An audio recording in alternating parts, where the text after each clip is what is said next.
B2B podcast. All right. I'm so pumped about this one. What are we talking about? Huh? What Guys, do you guys think? it's August 17th. You don't have an idea of what we should be covering? What's topical? Nothing? Nothing's topical? Chris, you're not doing sales calls these days?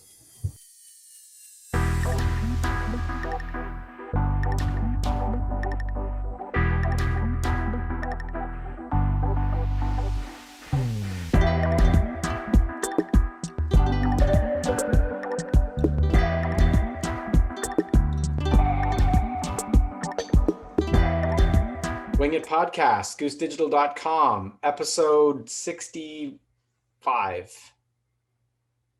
Who do we have? Robin Kroll. Chris O'Neill. Evan Butler. Michael Turksani. I didn't get a chime in, so I think I got that right. 66, but Oh, 56. close enough. Close enough. Right, All right numbers, just reversed, right? Just reversed. Okay. Right. All right. Hey guys, how you doing? Good. Good. It's the middle of summer here, and it's nice weather. Some canoe trips. Everybody's doing some canoe trips and other things. Had a few. You know what this means? It means that Labor Day weekend's coming up, and then it's really crucial going into the final quarter of the calendar year. Yeah. Yes, indeed. Yeah, that's when everybody goes back to business and gets going and wants to do some True. marketing, right? Calm before the storm. Close some deals. All right. Well, so we want to talk about closing deals. Well, not really. We want to talk about before you close the deal. How do we get more deals? Being ready to close the deal. How do we get some more deals? How do we get some more chances to close deals?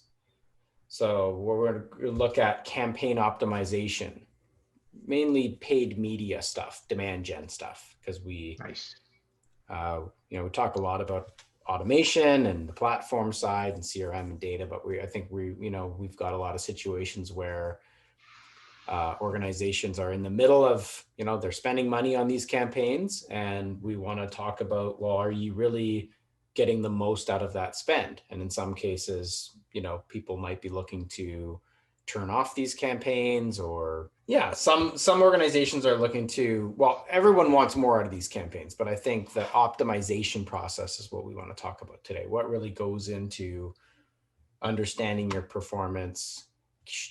Can you be spending more? I think we've talked a lot internally about what keeps, me up at night, which is like, are we spending enough?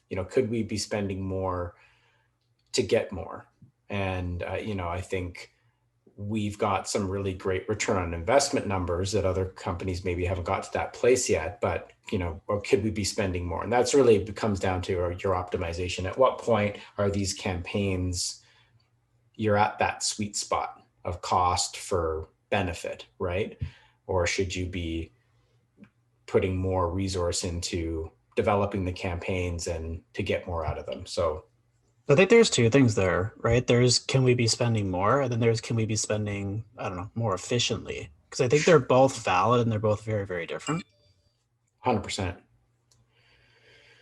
So who wants to kick us off, Chris? This was something that you brought up as a topic. Do you want to lean into this with some of your recent convos and just your own opinions on this?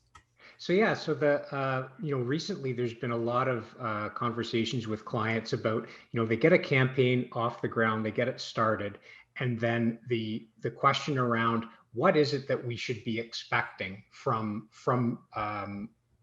this campaign or from any kind of channel. So now you've got these different channels that we are directing clients to, depending on what their value proposition is and who the audience is, etc. You could have LinkedIn, you could have Google, you could have Facebook, you could have Instagram, perhaps some others that are maybe less sort of mainstream. But the key thing is around, first of all, what should we be spending? That's a big question. What can we expect in terms of click-throughs and and landings, conversions, etc.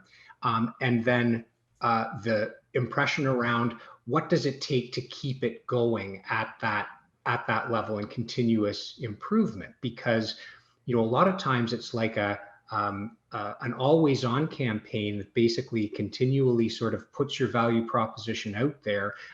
You have to take into account the fact that these programs are basically changing all the time. So having a set and forget mentality around campaigns is not good. Not good to kind of set it up, let it sort of see what happens over the course of like 3 months or something. So monitoring, measuring, managing what is happening, and fine tuning is something that isn't always sort of considered to be, it's not expected to be a cost. But if you do not sort of continually monitor, manage, and sort of improve that campaign, you can see a really diminishing return.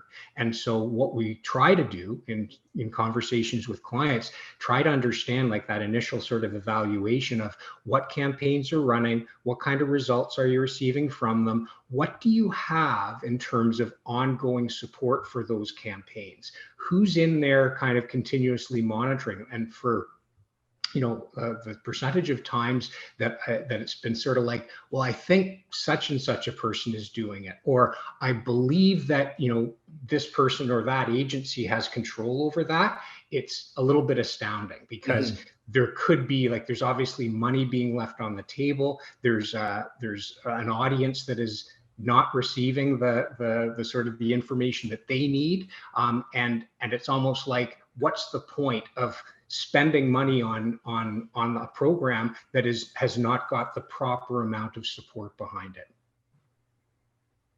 So maybe I can jump in first, because I think there's two things even before some of that, Chris, that are critical that I think sometimes we don't see or hear when we talk with organizations. So I guess the first would be, what does success look like? And how do we actually measure that? Like, I don't see or hear that conversation nearly enough, but it's really ultimately going to dictate whether we should keep doing that thing or not. And the second part is, what are the roles and responsibilities? Like, who takes the lead? How do we know if it's a good one? And then from there, what do we expect to happen from outcomes and actions of the team? And then you can get into all the sort of improving and optimizations. Yeah, I think, sorry, go ahead. I was just going to say about the success metrics that very often that's hard for an organization to quantify right out of the gate, because they might not know what they should be expecting. And sometimes we have conversations saying, well, if you don't understand what that is initially, that's fine. What we'll want to do is we'll want to set benchmarks. And as we have these initial benchmarks, we want to keep monitoring those and making sure that we're continually improving. And there shouldn't be just one success factor, because there's probably going to be a series of KPIs that you'll want to measure, and you'll want to optimize those along the entire journey. So there's a couple of different things that factor in there. Yeah, I mean, I think from an expectations perspective that we were talking about before the podcast,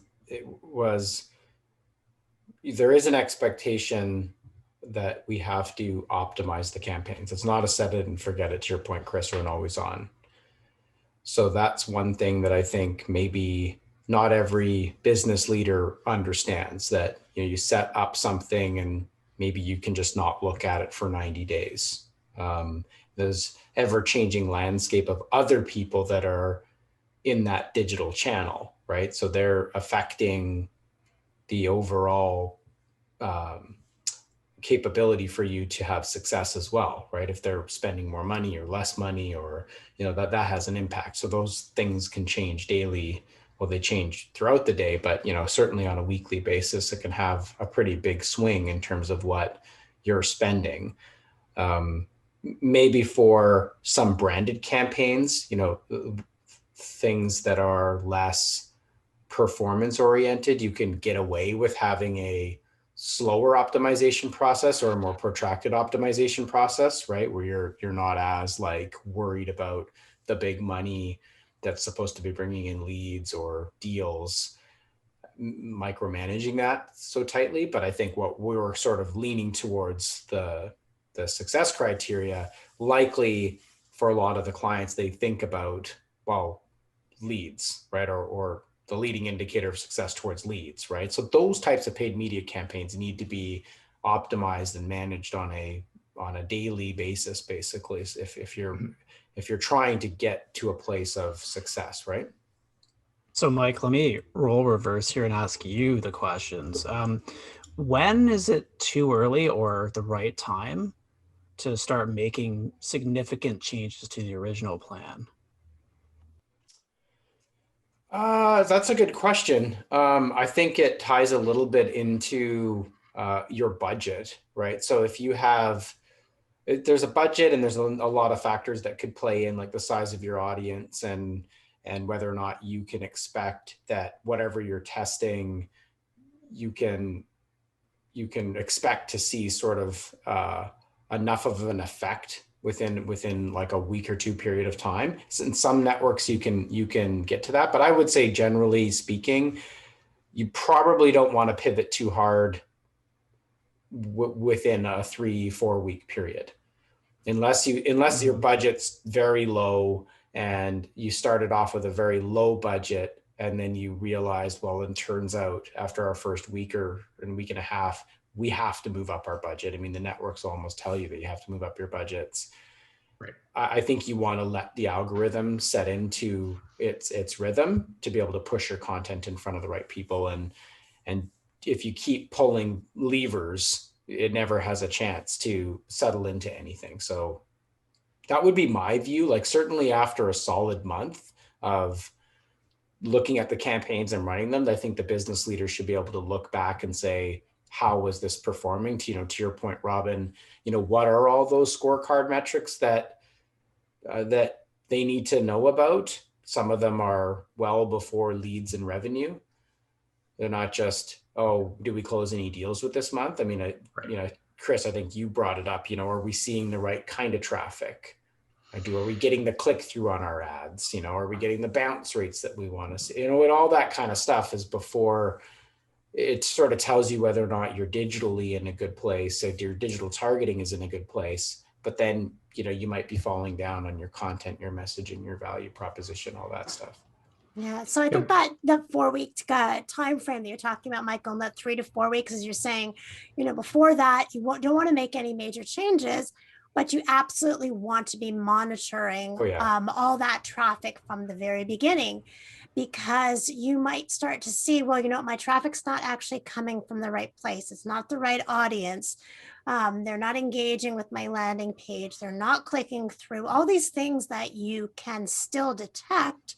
And some of them might be really blatant things that you do want to change. So if you can see right away, what, I've got all this audience coming from a geography that I'm not targeting, that's the kind of thing that you might want to go ahead and modify right away.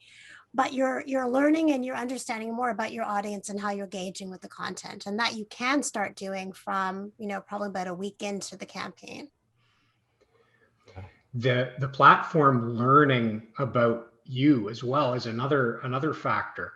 I can't tell you how many times I've heard from a prospective client, yeah, Google doesn't work for me, or LinkedIn doesn't work for me. It's like, well, I don't know what was done, but sometimes it's like legitimately, somebody brings in a student or somebody at the initial part of their career, because they're technically savvy, they can sort of set these things up, but they don't know really how to run a marketing campaign. So they try some things, they spend some money, nothing really materializes, and then they come out with the sort of the conclusion that this platform is just not something that will help them. And that's really unfortunate, because that kind of like it limits the ability to reach their audiences, because as we've mentioned many times on this podcast, I'm sure every other marketing podcast, how important it is to find the audience digitally and finding where they are so that they can find out about you, because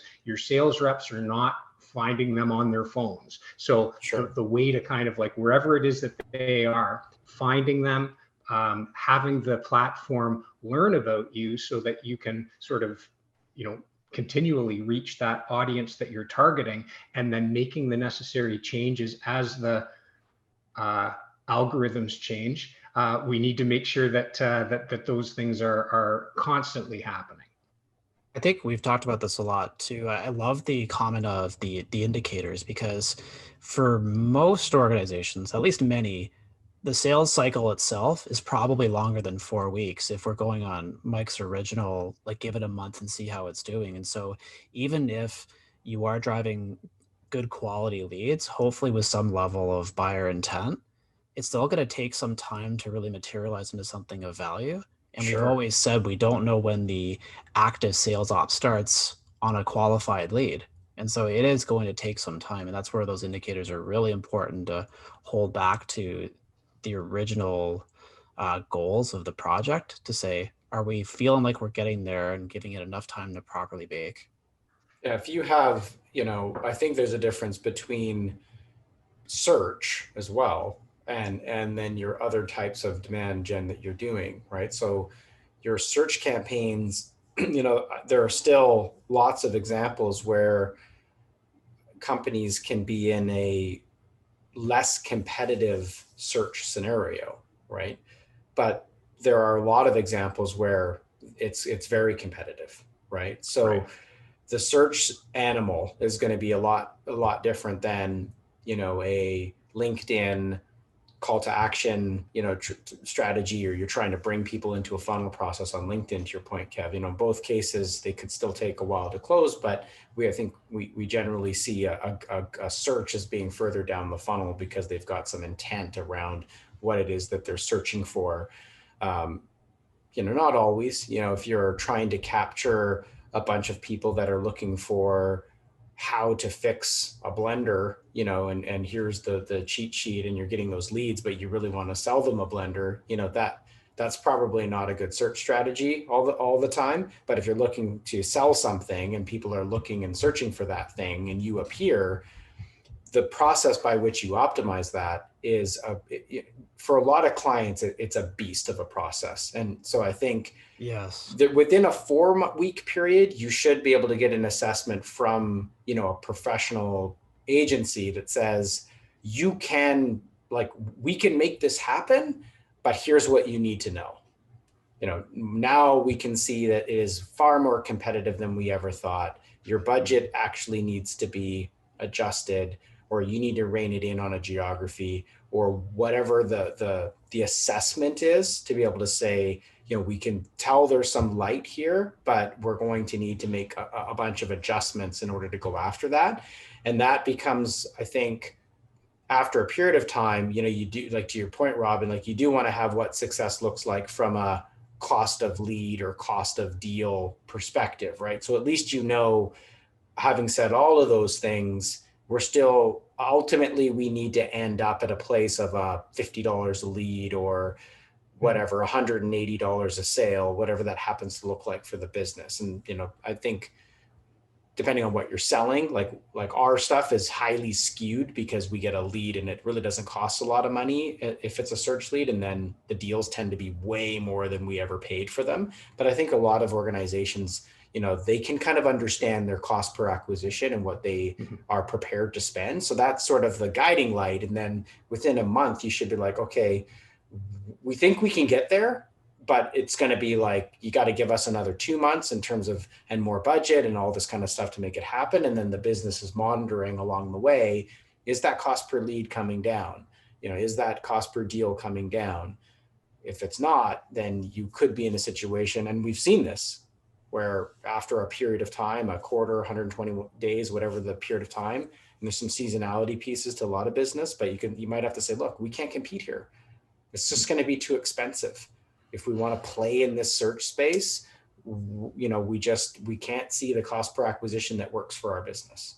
Or LinkedIn's a really good example there, given the targeting, and you're effectively buying what's likely to be qualified leads from at least like an MQL standpoint. So you're buying further down the pipe or down the funnel without necessarily the intent being there. So I think when you talk about optimization, like you're right, is you're going out there with the right intentions and the right strategy, but you're going to learn things to say, you know what, though, we thought that this particular motive or this strategy around XYZ would bring out the best of intent, but we're learning, in fact, those aren't converting for whatever reason. And then those are the optimizations, right? The learnings that sort of fuel, let's not do this, but let's double down on that. I think it's really key to call out that a lot of those learnings, you can really do as much research as possible. You have the right creative, you've put everything forward in the best way possible when you launch the campaign. There are things that you're not going to be able to learn until that campaign is in market. So those optimizations don't mean, oh, we did something, we didn't do something properly, or we missed something. That's not the case at all. You might say in advance, this is going to be a competitive market, but until you're actually a couple weeks in there, you're not going to know the level or how competitive it is. And that brings it back to that whole point of why optimizations are so important. And there has to be an expectation that when you launch this campaign, you're going to need to modify, you're going to need to make some changes, you're going to need to optimize, and you might have to change what some of your initial approach is, and that is something you should be expecting from the beginning.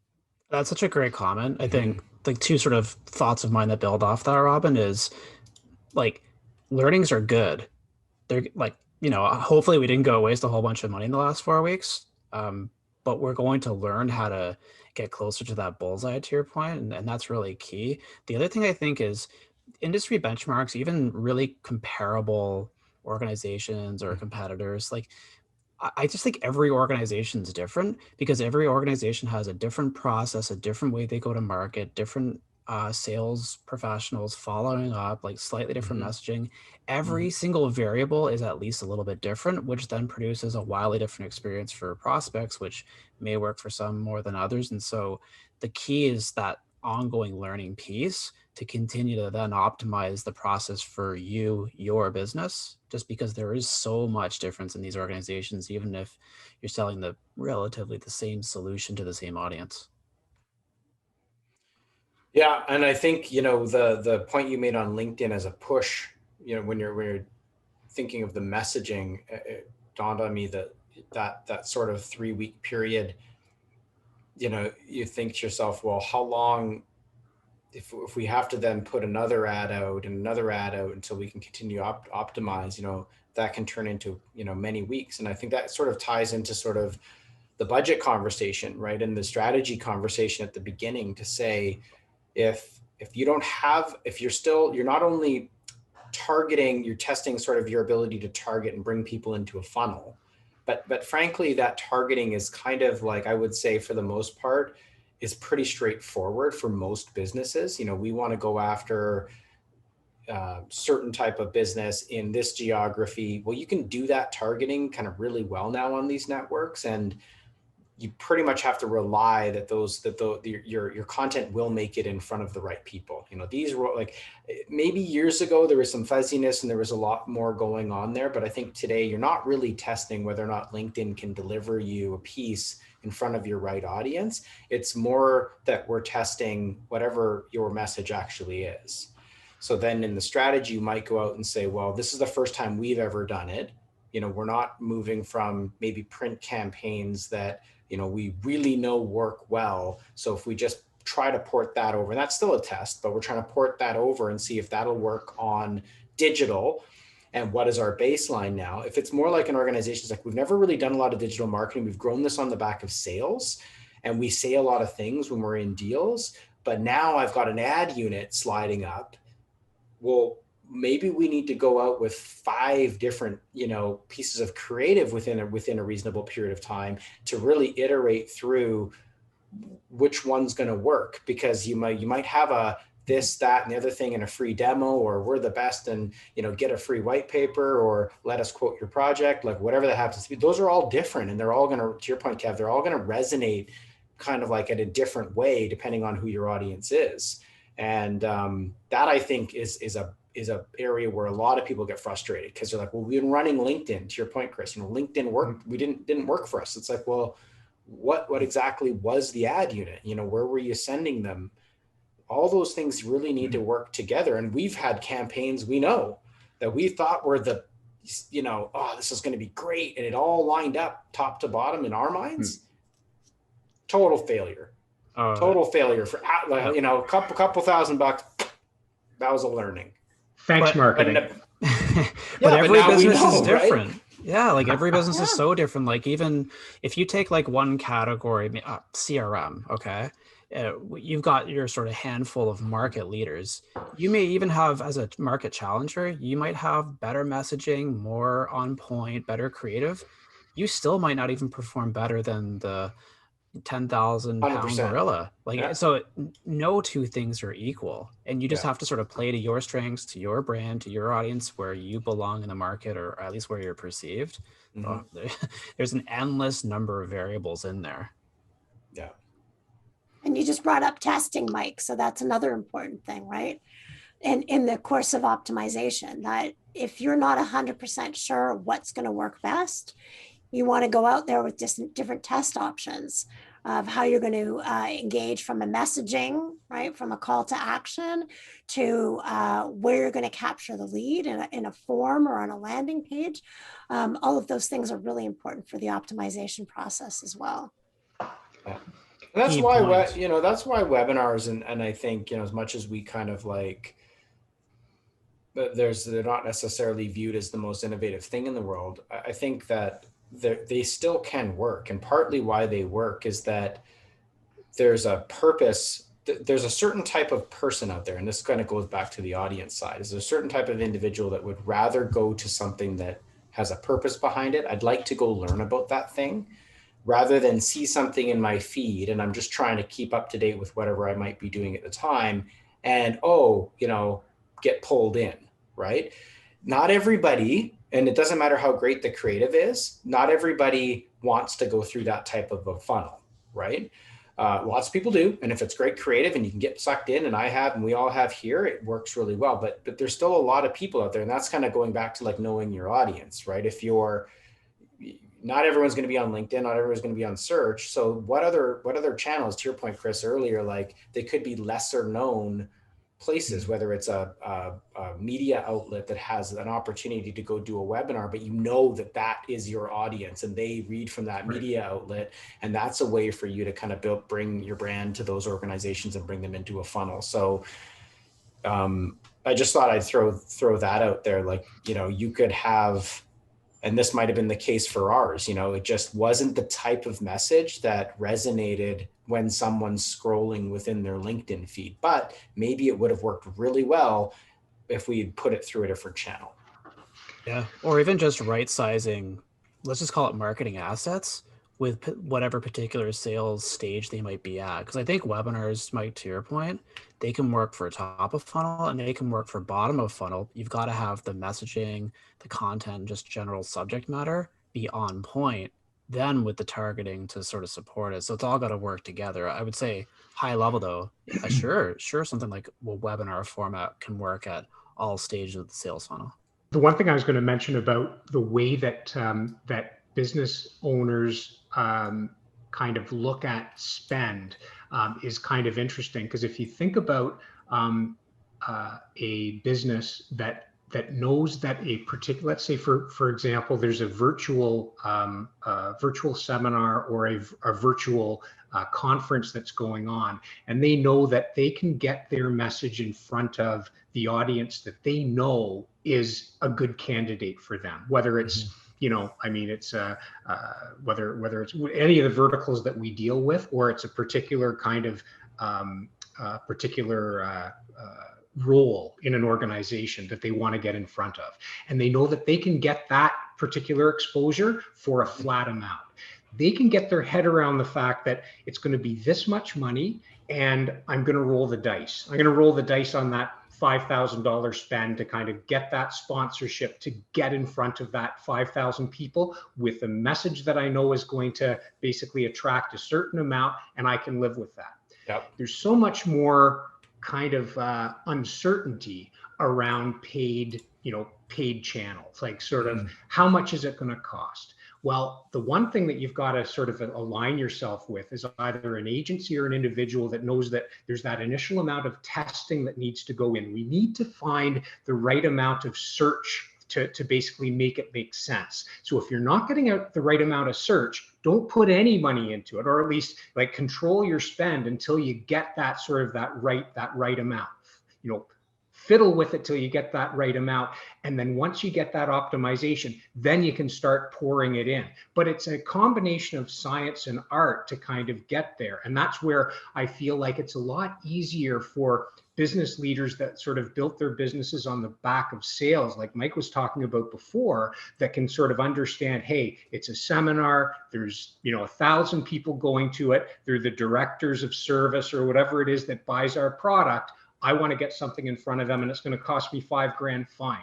If I've got we don't know where that 1,000 people are in the consideration phase of a type of product like you have. So it's really rolling the dice. If you get the search right, you can basically be filling your funnel with people that are actually searching for that particular thing. And that's where sort of the difference can be made. So Sure. I think that there's like a couple of things around understanding how these channels work and how paid works. That is not, it's not common knowledge. It's not easy to find, and you'll have more than enough agencies that are prepared to take your money without really appreciating or sharing the fact that, hey, it is a test and learn to start off with. It is, we look for those benchmarks before we start really investing your money. I think that on this theme of an agency, I think that there is a level, and this is something that we're learning as well, and I think we do a pretty good job in this area, but we will continue to drive this emphasis that the explanations of how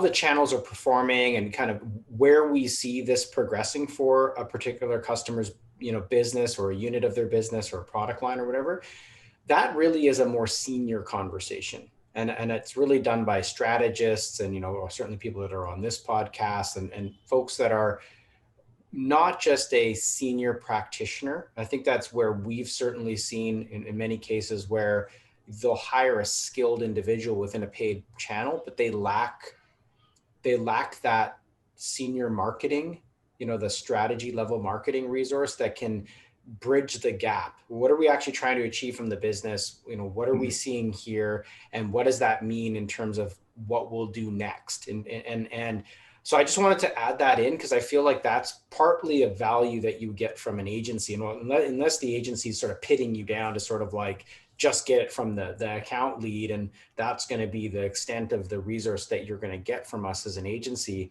I do think that a lot of that, it's better suited from a more senior individual that can help bridge that gap, right? Mm-hmm. Yeah. No, I agree. I mean, because I think you so often sort of get that pigeonholed into, hey, let's try something on Google. Okay, sure. Let's go and sort of try something. Didn't work. So like really sort of like having that higher level view, being able to understand how it works from a technical standpoint, but basically draw it back to actually the business growth goals and properly sort of positioning it within the overall marketing plan. Yep. Kev? Oh, the only other comment I want to make, it was not related to that. I think that's a great point, Mike, was, and perhaps this is a different podcast subject altogether, but Robin hinted at it, so I wanted to at least acknowledge it, was the sort of process of methodology for testing and optimizing. I think one opportunity to sort of tighten things up is to not try to test everything all at once, but have a structure to what you're going to test, how long that testing cycle will go. Yeah. Like what you're trying to sort of understand. Is it the blue button or the green button that's going to drive more conversions? And from there, systematically go through and say, we've got, 4 tests we hope to accomplish over 16 weeks. And by the end of it, we think we'll have 4 separate variables locked into what performs best and see how all the best functioning pieces work together as part of the whole picture. But I just think that's overlooked as well, as we'll just test everything. And then you don't really know what was working in the version that actually performed better. Awesome. Well, I think that just about does it for optimizations, unless anybody else has something they want to throw in. I think we've covered a lot here. Okay. Okay, so do optimize your campaigns or no? Yes. Yeah. Yeah. Yeah. Okay, Yeah. Yes. good. Yeah. Yeah. Every day. Always. Just Always. every day. If you haven't Just listened every to day. anything else on the podcast, the bottom Yeah. line is optimize your campaigns. Yeah. Yeah, awesome. All All right. right. Well, thanks everyone. That was great. We'll talk to you again soon. Bye now. Bye. Peace out.